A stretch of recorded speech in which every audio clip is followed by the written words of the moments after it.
All right, let's jump right in. Today we're going to talk about the incredibly tight relationship between mergers and acquisitions, M&A for short, and the world of private equity. We're going to look at how this powerful economic engine is supposed to work, why it recently just stalled out, and, what might actually get it fired up again. So, first things first, what exactly is M&A? Well, at its core, it's just the buying, selling, and merging of different companies. But it's so much more than just shuffling money around. This is a vital process that helps companies grow, break into new markets, and get more efficient. Honestly, it's a pretty key sign of a healthy, dynamic economy.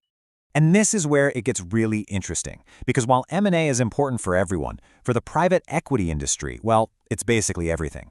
The analysis we're digging into puts it perfectly. For them, M&A isn't just something they do. It is the absolute lifeblood of their entire business model. So let's pull back the curtain and see why this connection is so fundamental. How does this PD machine actually work?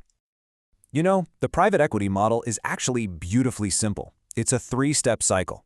First, a firm uses its capital to buy a company. Step 2, they roll up their sleeves and work to make it better, more efficient, more valuable. And then step 3, and this is the crucial part, they sell it. They have to exit, whether that's to another company or through an IPO. Without that final selling step, the whole model just completely breaks down. So that's how it's supposed to work.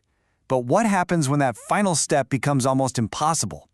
Well, recently, that whole M&A engine just seized up. So let's get into the great M&A slowdown and figure out what on earth caused it.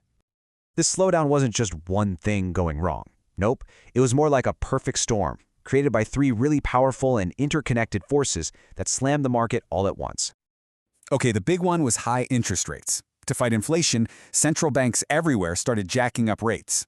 Now, since most huge acquisitions are paid for with borrowed money, with debt, this move made the fuel for these deals way more expensive.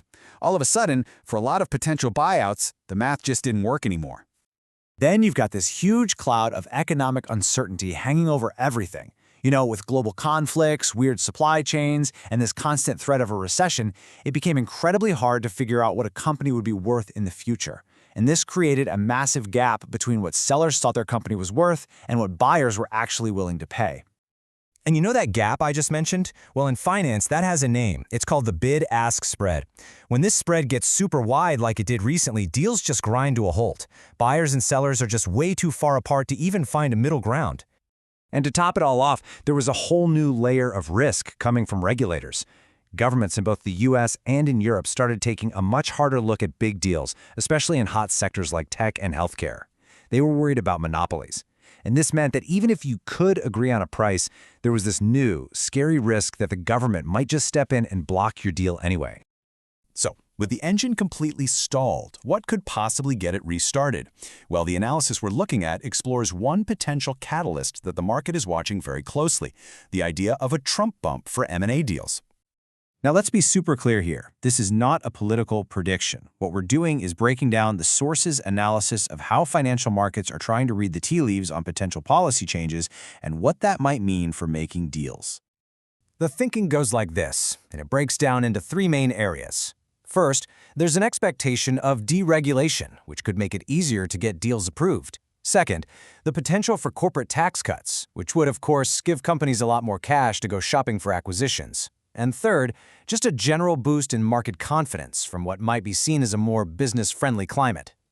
But, and this is a big but, the analysis also points to a major curveball: tariffs. The potential for new trade tariffs could throw a huge wrench in the works. This would create a totally different kind of uncertainty, especially for companies that have these complex global supply chains. It could make some international deals a whole lot riskier. So, when you put all of that together, what does the road ahead look like for the M&A world? Well, it's complicated. It's a really delicate balancing act. And that really is the heart of the matter here, isn't it? It's this fundamental tension, this tug-of-war between a potential policy-driven rebound pulling in one direction and the threat of new global risks like tariffs pulling hard in the other. It's a classic battle between domestic optimism and international uncertainty. And that leaves us with a big multi-trillion-dollar question to think about. Will a shift in domestic policy be powerful enough to finally restart that M&A engine and get the whole private equity cycle spinning again? Or will these new global risks be enough to keep the market stuck in low gear? It's a fascinating dynamic, and it's definitely going to shape the economic landscape for years to come.